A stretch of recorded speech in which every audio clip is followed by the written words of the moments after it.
I'm Gabriel Morency for Sports Interaction. We've had another crazy week in the sports world and beyond. Let's break it down.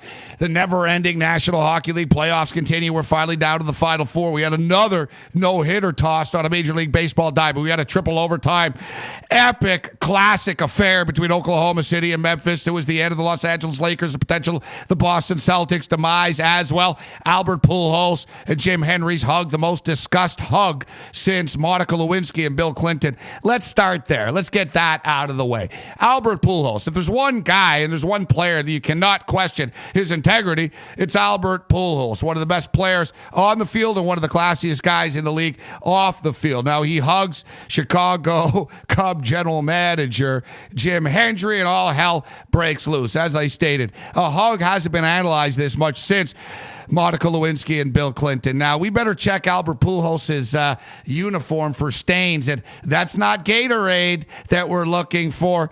Now, listen, it is what it is, and I understand that Major League Baseball isn't happy with all the pregame fraternization that's going on, but it's been going on for a hell of a long time, and it's going to be going on for a lot longer, despite what Joe Torre thinks, wants, or says. It is what it is, and the only way that this actually turns out to be a problem is if Albert Pujols actually does sign with the Chicago Cubs. Then you know what, Houston? We do have a problem. Now, speaking of the National Hockey League having a problem, can you imagine the NBC executives if we have a Tampa Bay Lightning and a San Jose Shark Stanley Cup final? Well, I'll tell you what, it could potentially happen. We've got a great Final Four. It might not be glamorous, but this is some spectacular stuff that we're about to see.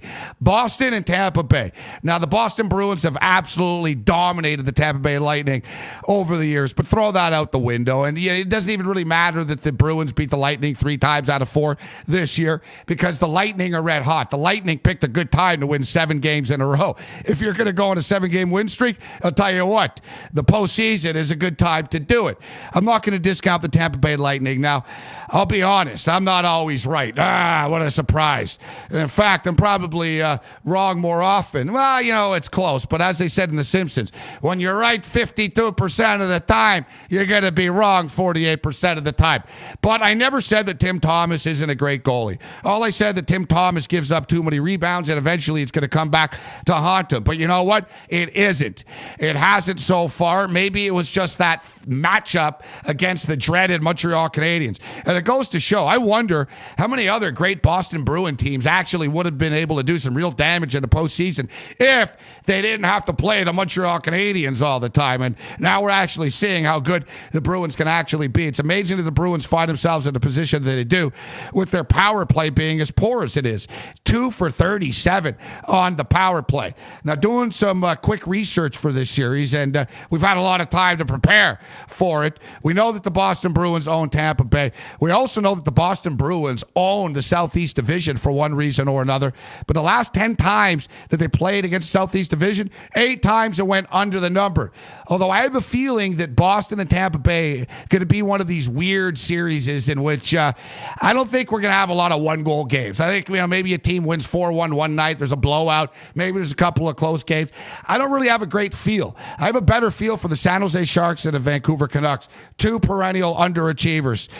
Finally, one of these underachievers going to the Stanley Cup Finals. Now, one of our regular viewers of my show, Sports Rage, said 2 teams enter, 1 team chokes. Props to Drusilla out there for that line. Now, which team is going to choke? I don't know. And I don't know if choke is actually a proper definition right now. I think we got to give both these teams some credit. And how about Antti Niemi? The goaltender that nobody wants is now 6-0 in the postseason. Guy's never lost a playoff series, while Roberto Luongo, for a guy that sucks as much as he does, his resume is looking pretty darn good, isn't it? Which team wants it more? This is what it's going to come down to. I think the San Jose Sharks are physically a tougher team than the Vancouver Canucks, but there's something special about Vancouver. And since I'm going to Vancouver for the UFC, I'm hoping the Vancouver Canucks win, even though I picked the San Jose Sharks to win the Western Conference before the year started and before the playoffs started as well. I'm twisted. I'm torn. What do I do? What do I do? What do I do? What do I do? Who do I take? The San Jose Sharks. Gun to my head, I take the Sharks. But I'll tell you what, from a gaming perspective, and that's what we're here for, right, everybody? From a gaming perspective, I say this series goes 7 games. So, you know what? Look at the value here. See if there's better value to take San Jose in 7 or Vancouver in 7, or whether there's better value just at the series goes 7 games. Because I don't think that this game, I don't think this series is going to be a sweep. I think we're talking about a 7-game matchup here, and I think we'll get some decent value with a 7-game matchup. And it doesn't matter who wins. Listen, if we can get a good number for this series to go 7, you know what? Doesn't matter who wins. And you know what? I kind of hope Vancouver wins for the city of Vancouver. We're going to be there. Unfortunately, Brock Lesnar will not be there. This is getting pretty crazy. Now, everyone always knew about the Sports Illustrated curse. If you're on the cover, you're going to get hurt. Then that was transformed into the Madden curse. If you're the cover boy of the Madden video game, then you're certainly going to get hurt. Then it trickled into the Campbell's soup between Donovan McNabb's choke jobs. I don't know what the hell Bernard Hopkins is talking about. I don't know. I didn't know there's different levels of blackness in B-Hop's world, but that's another story.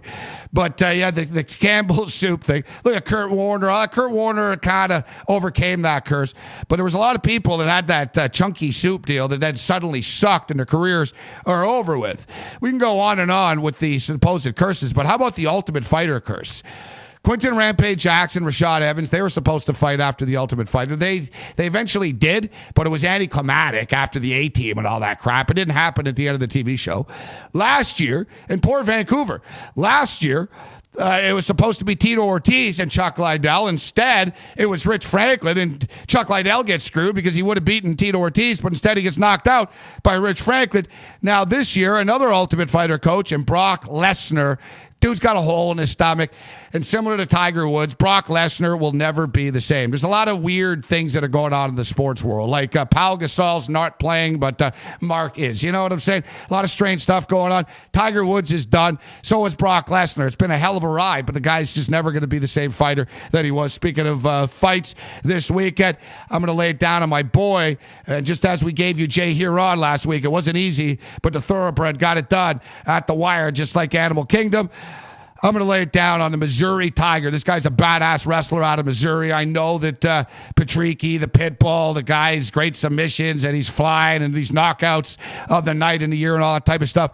I say the kid gets it done. Give me Michael Chandler, Bellator, Saturday night, or give me death. Other than that, you're on your own. I'm Gabriel Morency for Sports Interaction. May the winners be yours.